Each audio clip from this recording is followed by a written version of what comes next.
Ayan, may bago na naman tayong nabudol. Meron tayo ditong na-order na mga baby powder.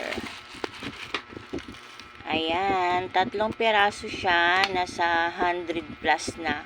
Pero itong baby powder na to guys, no, pwede na siyang pang perfume. Nakita ko nga to sa Mercury, ang mahal niya. Pero sa TikTok, eto, medyo mura lang. So, ang 3 piraso, meron na siyang 3, kumbaga flavor. So, ito ay yung alluring. Ito naman ay charming.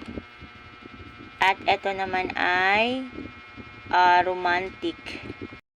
Iba-iba ang kanilang amoy ayon sa kanilang kulay. So, gustong-gusto ko yung amoy nito.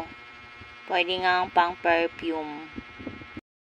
Ayan, may bago na naman tayong nabudol.